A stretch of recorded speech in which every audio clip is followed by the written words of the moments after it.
პაკისტანი ახლა შეიძლება ცდილობდეს გააფართოვოს თავისი რეგიონული როლი აშშ-სა და ირანს შორის შუამავლის როლიდან ლიბანის მიმართულებით, შესაძლო საკომუნიკაციო არხის როლამდეც.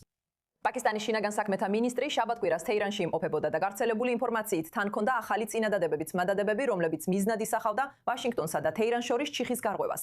და ამავე დროს ლიბანის არმიის მეთაური პაკისტანში გაემგზავრა მარშალ ასიმ მუნირთან მოსალაპარაკებლად, რადგან ისრაელის დარტყმები ლიბანზე რჩება ერთ-ერთ ცხელი წერტილად, რომელიც უფრო ფართო შეთანხმებას ემუქრება.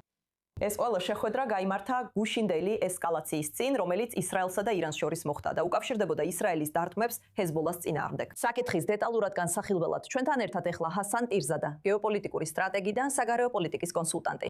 ჰასან, ცდილობს თუ არა პაკისტანი ამ ეტაპზე ორი სხვადასხვა კონფლიქტის დასრულების მედიაციას? თუ ისინი ცდილობენ მაგალითად ლიბანის ფრონტი ირანთან ცეცხლის შეწყვეტის შეთანხმებას დაუკავშირონ, როგორც ამას ირანი ითხოვს? მადლობა კიდევ ერთხელ მოწვევისთვის, ნიკოლ. პაკისტანის როლი არ უნდა განვიხილოთ როგორც მცდელობა, რომ ეს სხვადასხვა კონფლიქტები ერთ მოლაპარაკების პროცესში გააერთიანოს. პაკისტანის მიდგომა ყოველთვის ეფუძნებოდა დეესკალაციას, დიალოგს და დიპლომატიური გზების წახალისებას ამ მრავალ კონფლიქტურ წერტილში, ვიდრე მათი ოპერაციულად დაკავშირებას. ამავე დროს პაკისტანი პოზიციონირებს საკუთარ თავს როგორც კომუნიკაციის ხელშემწყობად, იქ, სადაც ამის თხოვნა არსებობს. ჩვენ ეს ვიხილეთ აპრილში, როდესაც ლიბანის პრემიერ-მინისტრმა მიმართა ისლამაბადს და პრემიერ-მინისტრ შებაზ შარიფს, რათა დაეჭირათ მხარი ლიბანზე და მის მოსახლეობაზე თავდასხმების დაუხოვნებლივ შეწყვეტაში. ეს ასევე ასახავს ჩართულობის ამ მოდელს. და პაკისტანმა აღიარა ჩართულობა და შუამავლობის ძალისხმევა, რომელიც მაშინ შეერთებულმა შტატებმა გააკეთა, რათა ლიბანი და ისრაელი მოლაპარაკების მაგიდასთან დაესვათ და შესაბამისი ჩარჩო შეეთავაზებინათ.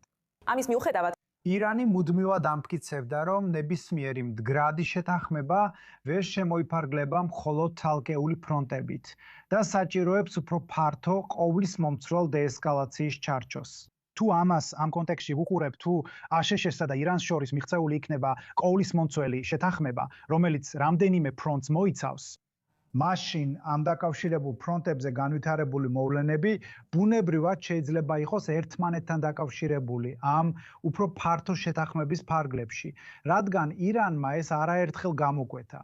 რატო უნდა ენდოს ისრაელი პაკისტანის ნებისმიერ ჩართულობას ლიბანში, როცა ისლამაბადს და ისრაელს დიპლომატიური ურთიერთობები არ აქვთ? და პაკისტანში ბევრი ოფიციალური პირი ანტისემიტურად და ზოგჯერ ანტისაებრაულადაც კი იყო განწყობილი. მაშ როგორ უნდა დააკვირდეს ისრაელი პაკისტანს, რომელიც შესაძლოა ცდილობს ამ მოლაპარაკებებში რაიმე ფორმით ჩაერთოს?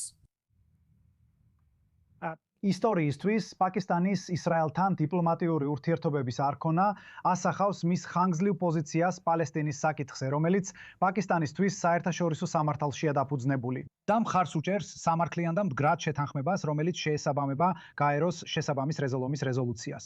ეს პოზიცია პაკისტანისთვის თანმიმდევრული და პრინციპულია, მაგრამ არ ზღუდავს პაკისტანის შესაძლებლობას სვლილი შეიტანოს რეგიონული სტაბილურობის უზრუნველყოფაში.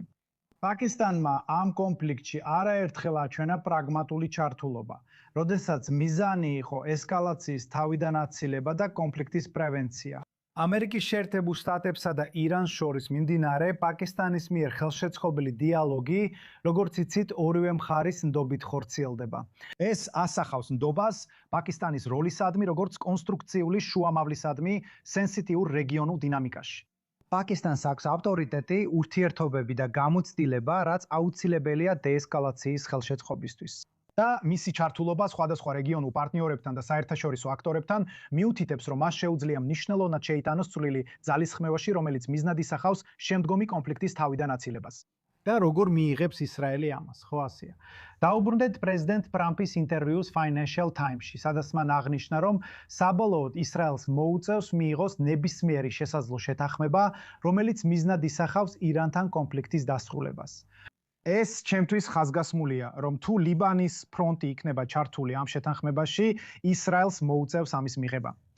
პაკისტანისა და ლიბანის ურთიერთობები, მათ შორის სამხედრო ურთიერთობებიც, თქვენც ახსენეთ, თქვენ შესავალში, ეს ეხება თავდაცვას, თანამშრომლობას, წუხტნებსა და პროფესიულ გაცვლებს სამხედროებს შორის. ეს აძლიერებს პაკისტანის უფრო ფართო მიდგომას, რომელიც ემყარება სტაბილურობის მხარდაჭერას ინსტიტუციური და უსაფრთხოების პარტნიორობის გზით, ვიდრე რომელიმე ერთ ბლოკის მხარეს დადგომას. კარგი, ჰასან ტაზადა, ძალიან გვიხარია, რომ დღეს ჩვენთან ერთად ხართ i24 News English-ზე. მადლობას გიხდით, რომ გაგვიზიარეთ ეს შეხედულება. დიდი მადლობა.